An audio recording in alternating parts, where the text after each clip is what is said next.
Hi. I'm hiding in the garage instead of the tent. One, because it's very cold outside right now. And two, because I need to hide from society before it attacks me again. So here we are. There is an incredible amount of drama everywhere right now, it seems. On multiple private servers, even for Final Fantasy 11. It's not just one place. If you want to check out FF11 drama on Reddit, give that a gander. See what's going on over on Cat's Eye. A TLDR full-time dev makes a bug report, gets thrown in jail with no explanation for multiple days, and then finds himself permanently banned despite just making a bug report over a massive bug, a huge glitch where you could pay to reset your dynamics cooldown on the Cat's Eye server, and some dude, ran into a glitch where it wasn't resetting the dynamics cooldown.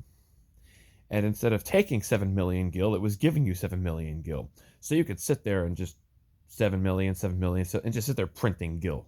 Like literally printing gil for real. So he, puts all the counterfeit gil in a delivery box slot to himself to make sure that he's not going to spend the illicit gil. And taking screenshots proving that he wasn't trying to make a bunch of fake money and keep it. Otherwise, why would you bug report it? You know what I'm saying? Well, he got permanently banned, and most of the server didn't take very kindly to the way Carver was treating ex-staff for making a bug report, as you should imagine that no one should be satisfied or okay with that.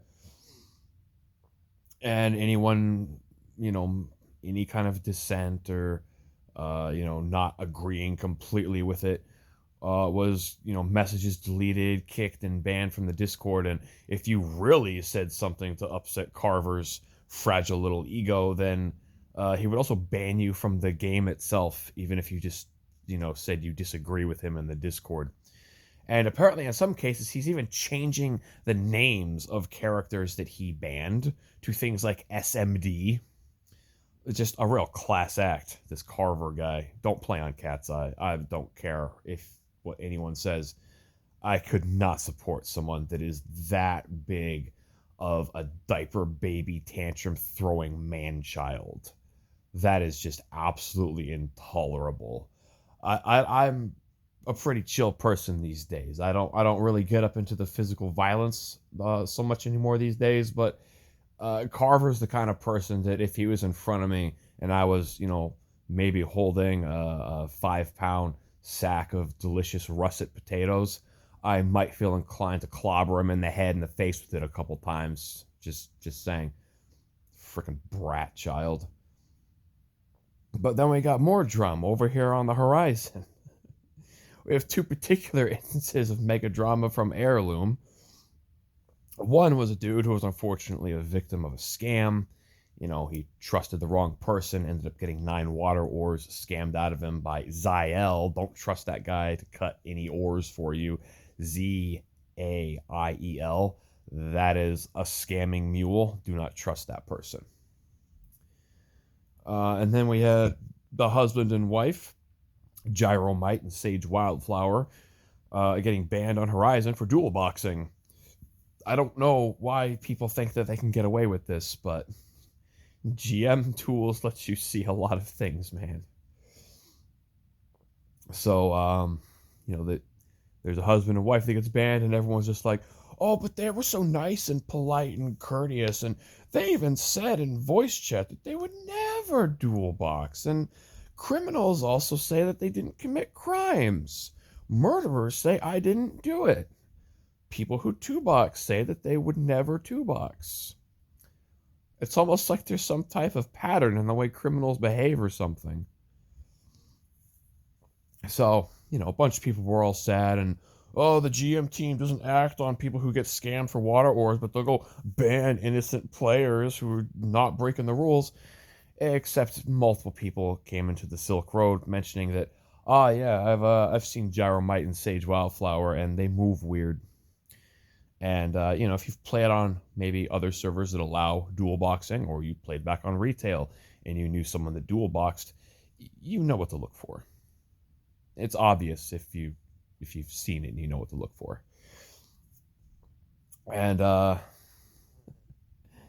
couple days after that, another person, Meat Kebab, comes into Silk Road. He literally is like, F all of you who said that me and my wife were dual boxing. I hope you actually go to hell.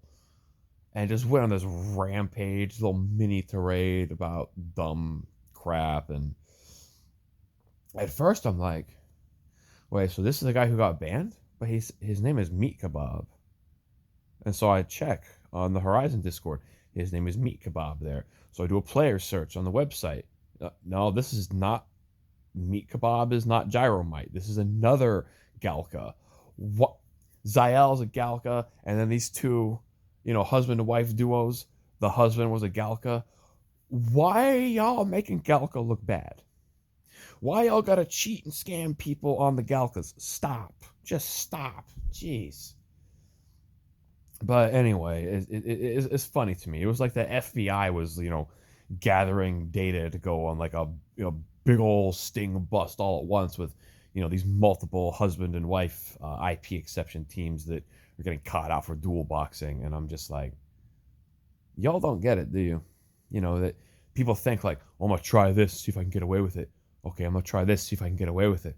Okay, I'm still getting away with this. Maybe I'll just keep it on the down low like this for a little while.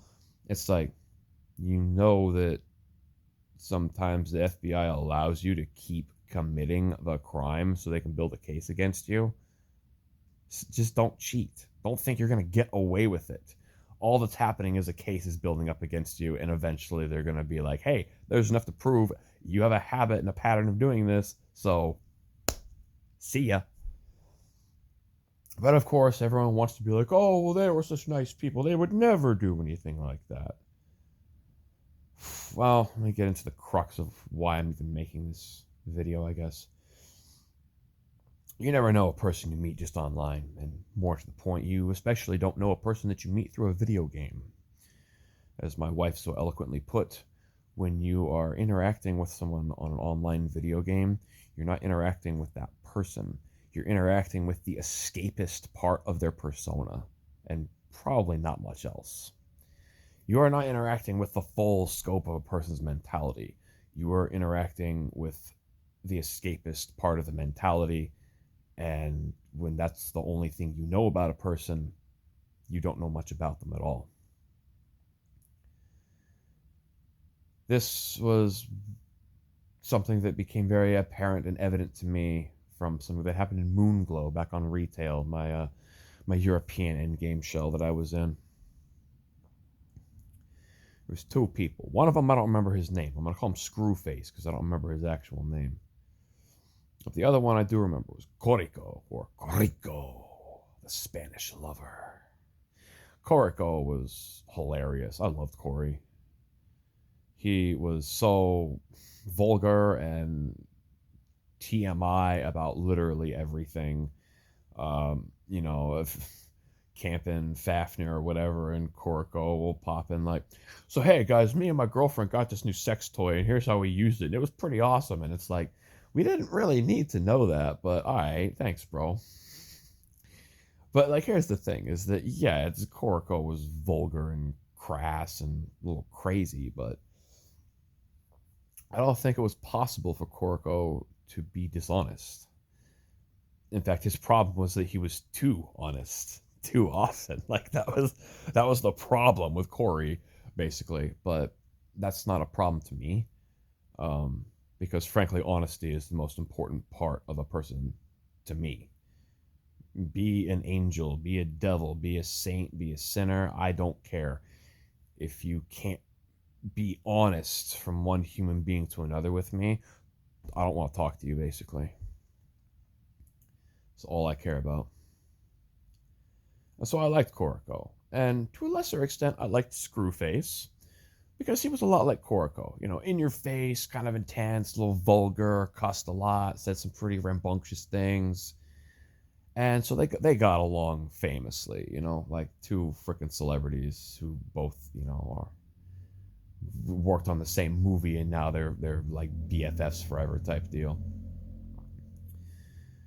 And one day, Kouricko mentions that him and his girlfriend are going on a trip to Japan. They were really interested in going on a trip to Japan. And Screwface pops off with, "Oh, I know all the Japaneses. I can read the hiragana and the katakana and the kanji, and I know all the recent slang, colloquial, terms popping up on Harajuku Avenue and things like that. I know all the Japanese." And he offers to, like, "Hey, I go to Japan like once every like 14 months or something, and I'm kind of due to go to Japan again. So if you guys want, I'll go with you, and I'll be a tour guide and a translator for you."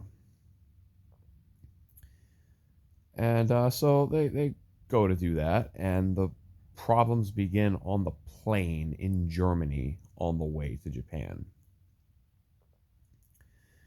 I'm gonna swear, but it's gonna be in Japanese. Yeah, whatever. They get on the plane, and Screwface just starts shouting, "Chinko! Chinko, chinko, chinko," repeatedly. That's actually not an Asian slang derogatory word. That is actually a Japanese slang term for a penis. And he won't stop shouting it and screaming it, like such to the point that his voice cracks at the peak of his pronunciation, and he kind of sounds like a whinging little girl. That was the plane ride to Japan. Absolutely embarrassing and humiliating, because it was mostly Japanese people on the plane, and they're not going to tell someone to be quiet, because the act of yelling at someone to tell them shut up, you are now making loud noise as well. You are also creating the same problem that you're saying needs to end. You're a hypocrite. So typically in Japan, if someone is being very loud, obnoxious, and making a lot of noise in public, no one will tell them to be quiet. It's not like it is here in America, or if we have someone talking through an entire movie. And I don't mean like a hilarious black dude making funny comments and quips in the middle of the movie. That's one of my favorite things, honestly. I think it makes movies better. I'm talking about people that talk through the entire movie. We tell those people to shut up. We intimidate those people and make them be quiet. Japan does not do that. It is culturally unacceptable to do that. And he knew that, which is why he knew he could get away with it. And get to Japan, and as I recall, they had a hotel in Kyoto, the tourist destination for Japan, basically. But he was more interested in showing them other parts of Japan. So, like the first day that they're there, it's like, "Let's get on this train for 90 minutes south of here and go check out this thing, because I think this place is really cool." And the next day, it's, "Let's get on a train and go 2 miles to the east. I want to show you this place north of Tokyo." And it's like, that's kind of far, bro. Like, we got a hotel in Kyoto because we wanted to explore Kyoto. He wasn't having none of that. And by the end of the second day, they're kind of like, "All right, look, dude, we really want to just check out Kyoto tomorrow. There's a couple shops we've seen a couple times coming and going from the hotel, and we want to, check out these places." And Screwface actually says, this is not inferred. This is not an assumption. I am not kidding, that he actually said, word for word, "If you go into a store I am not interested in, I won't translate anything for you." Marinate on that for a second. This is a person that, Corey has known for 2 years in game, and this is his reaction for coming along on a $6,000 trip. And it's like, bro, at this point, we could have just gone with the regular tour guides. We could have just paid for a tour guide in Kyoto and actually gotten to see the city we came here to see. And apparently he was also saying some very lewd and very, very just messed up things about Corey's girlfriend. And Kouricko later actually expressed to me that it made him feel absolutely terrible, because now he felt like he was put in a situation where he can't defend his girlfriend's integrity and honor, or risk getting stranded in the middle of Japan in a place where he can't read or communicate anything with anybody. And yeah, did that. None of that felt good. None of that felt good. And I noticed that there was definitely a problem when like this whole when they all came back from Japan. When we're camping Tiamat, King Behemoth, Aspid, doing Sky, doing Sea, doing Dynamis, doing Limbus, and I noticed that Kouricko hasn't said a word for 2 days. This dude is a rambunctious, nonstop flurry of words all the time, and he ain't saying anything. So I send him a tell. I'm like, Brosif, what's the dealio? What's wrong, man? And he's just like, I don't know if I could talk about it because I don't want to get people in trouble. And I'm like, well, look, man, I'm worried about you because you are not yourself right now. You are out of character. Something has got you really upset, and I think you need to talk about it if it's making you feel that way. About 3 days later, I'm in Rolandberry Fields. I'm walking to the north. I'm a little bit to the northeast of Crawler's Nest. I'm fighting Quados, bees, gobus, trying to get dodge headbands from the Marlboros out there. And Breeze just pops into the Link Shell chat and it's like, Screwface is banned from the Link Shell. We just kicked him and we encouraged none of you to speak to him anymore because he's a scumbag. And then, Breeze kind of, handed the mic over to Corey and he relayed basically what I just told you. And it was a shock to all of us. It's still a shock to me even to this day. This happened like almost 20 years ago or something. And it's still baffling to me that a person could act and behave that way and think that it was acceptable. But, you just never know what kind of people you're dealing with sometimes. So, when you meet a person in real life for the first time, exercise extreme caution. You got to imagine that you're new game plussing. Your friendship is you're both back down to level 1 on your friendship ladder. Your S-links, to make a Persona reference, they go back down to level 1, okay? And, you're going to have, the bonus affinity type thing. You can build up the friendship EXP pretty fast, but start at level 1 when you meet someone for the first time, especially if it's a person that you only met through an online video game, because again, your experiences with that person are based on the escapist part of their mentality and not the entirety of who they actually are. And I guess that just about covers it. I don't really know what else I can really mention other than Kouricko's French was not his main language. I don't remember what his main language was, but he spoke he spoke German, French, and English, I think. And I still remember, Ulysses, if you watch this, I hope you remember this too. Do you remember Kouricko's French cheese rap in the Link Shell chat? I still remember that to this day, man. That was one of the funniest things I ever saw. Not trying to make fun of the French as a language. I'm not trying to, be like that or anything. I just thought his cheese rap in French was one of the funniest things I've ever seen in my life. I miss Kouricko.